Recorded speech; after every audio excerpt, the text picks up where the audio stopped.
Ustadz, sekarang ini menurut Anda nih Ya. kita itu hidup di zaman dimana serba digital. Dan kebanyakan nih yang main digital, baik orang terkenal ataupun tidak terkenal tuh mereka tuh saling membuka aib satu sama lain.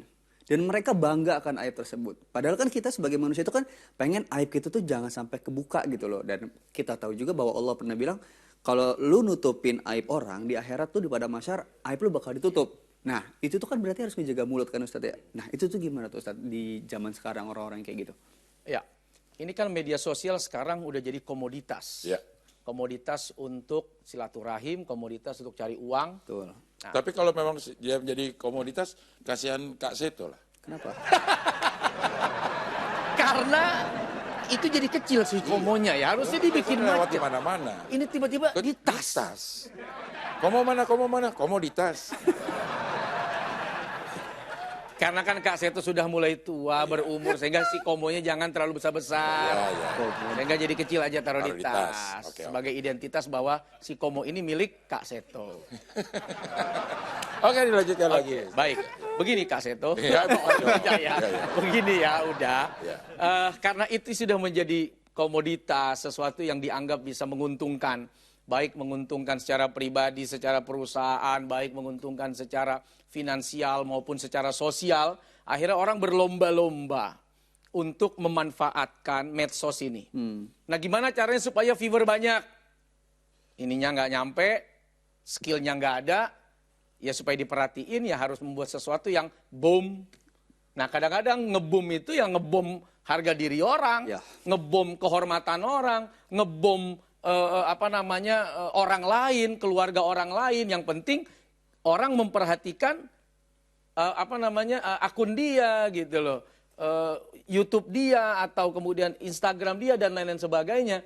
Nah, ini yang jadi problem, ini yang jadi masalah kalau kemudian orang mencari keuntungan dengan menzolimi orang lain, menari di atas penderitaan orang lain, mencari viewer di tengah duka orang lain. Nah, ini yang justru kita harus membenahi moral, membenahi akhlak. Nah, jangan sampai kita merasa bangga dapat uang dengan cara memfitnah, dengan cara membuka aib tadi, dengan cara menghancurkan kehormatan orang. Yang penting orang melihat akun kita, orang mengikuti kita, atau orang kemudian ngeplay video yang kita buat dengan berbagai macam fitnah tadi, aib-aib tadi yang dilontarkan dan lain sebagainya. Ya kalau ini sih bukan membuka aib katanya, ini adalah info. Terus sebagai public figure juga harus siap sedia kalau segala sesuatu tentang lo itu orang lain tahu. Ya, kalau bedanya info sama aib apa? Ya, info ini kan sesuatu yang sudah tersebar secara umum. Ya. Tapi yang jadi masalah sekarang orang itu, info itu harus ada bumbu. Nah, bumbunya ini kadang dia mencari lagi info lain. Ya. Inilah tajasus. Ya. Supaya lebih dramatis, supaya lebih keren. Kadang judul dengan isi jadi beda. Ya. Nah, akhirnya orang menyimpulkan isi dari judul. Padahal judulnya tidak sama Sesuai dengan isinya. Nah, kalau dia niat seperti itu, ya tentu ini kezoliman.